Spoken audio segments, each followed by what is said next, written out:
नमस्कार, मी सीमा गोयल. मागच्या वेळेस सांगितलं होतं की मुलांना वेगवेगळी प्रकारचे आवाज ऐकवायचे. त्याप्रमाणे आता पण मी काही उदाहरण देते. नाहीतर आपल्याला काय वाटतं की नाही, आपली मुलं हे ऐकणार नाही, म्हणून आपण विसरून जातो की म्हणजे मुलांना हे पण सांगायचं आहे. समजा आपण काही करत असताना आकाशात आवाज आली, एरोप्लेन जाताना, ते तुम्हाला कळतं. तेव्हा मुलांना लगेच हात धरून घेऊन जायचं, हे बघ ते आकाशात एरोप्लेन चाललंय, त्याचा आ म्हणून आवाज येतोय, हे त्यांना सांगायचं.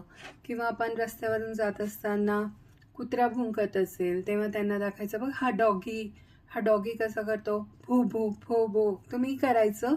आणि मग ते डॉगीचा आवाज ऐकू लागायचं, म्हणजे त्यांना रेकग्नाइज होतं की हा डॉग आहे आणि हा अशा विशिष्ट प्रकारचा आवाज काढतोय.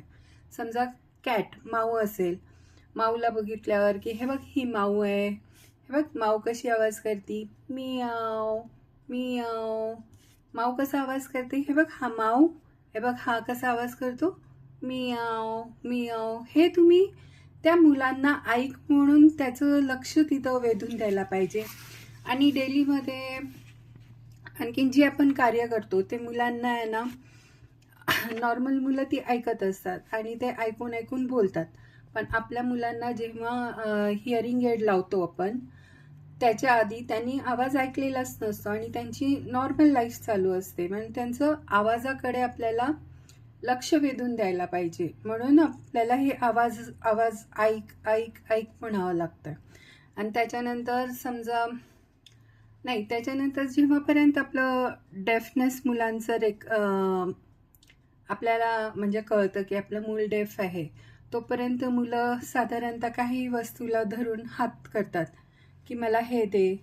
किचनमध्ये समजा लाडूचा डबा असेल किंवा पाणीचं असेल, तेव्हा त्याच्याकडे हात करून ते मागतात. म्हणजे तुम्हाला कळतं की आपल्याला मुलाला हे हवं आहे, तर तुम्ही लगेच देता. तर तेव्हा त्यावेळेला तुम्ही म्हणायला पाहिजे की तुला पाणी हवं, तुला लाडू हवंय, लाडू घे हा लाडू. म्हणजे तुम्ही एक्सपेक्ट करू नका की तो लगेच बोलेल की मला लाडू दे, पण तुम्ही आधी त्याला सांगितलं पाहिजे की हा लाडू आहे, हे पाणी आहे. समजा त्याला चपाती हवी असेल किंवा भात हवा असेल, त्यांनी त्याच्याकडे बोट केलं तर तुम्ही त्याला भाषा द्या. तुम्ही भाषा जशी जशी भाषा द्याल ना, तेव्हा त्याला म्हणजे त्यांना कळेल. किंवा आता आपण आहे, आपल्याला हिंदी मराठी कळते आणि आपल्या पुढे कोणी जपानिशमध्ये बोललं तर आपल्याला फक्त आवाज ऐकू येणार, समजणार आहे का, नाही.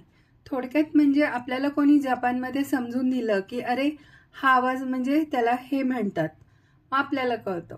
तोपर्यंत आपल्याला नाही कळणार. म्हणून तुम्ही त्या मुलांच्या ज्या हातवारी करतात किंवा जे ॲक्शन केली ना, मग तुम्ही त्याला लगेच भाषा द्या, त्याला हे म्हणतात. आता जसं मोबाईल आहे, आणखीन म्हणजे दुसरी उदाहरण सांगते साऊंडची. जसं मोबाईल आपल्या जवळ ठेवा, दुसऱ्या फोननी त्या मोबाईलला बेल वाजवा आणि त्या मोबाईलमध्ये जी विशिष्ट बेल येणार, मग त्या मुलाला म्हणायचं की ऐक त्या बेलचा आवाज, आणि मग दुसऱ्या फोननी त्याला बंद करायचं. मग म्हणायचं की आता आवाज येतोय, नाही, फोन वाजतोय, बेल वाजतीये फोनची. आणि मग परत फोनला बेल द्या, म्हणजे त्यांना कळेल की आवाज आता येतोय किंवा नाही येतोय. म्हणजे तुम्ही त्यांना आवाज म्हणजे ते खूपदा 100-1 पेक्षा जास्त तुमचा जेव्हा फोन वाजेल ना, तेव्हा त्याला लक्षात येईल की हा आवाज आणि हा म्हणजे फोनचा आवाज आहे.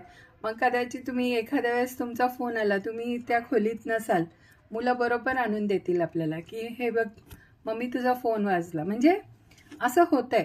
म्हणून तुम्हाला करायला पाहिजे एक टास्क म्हणून म्हणजे एक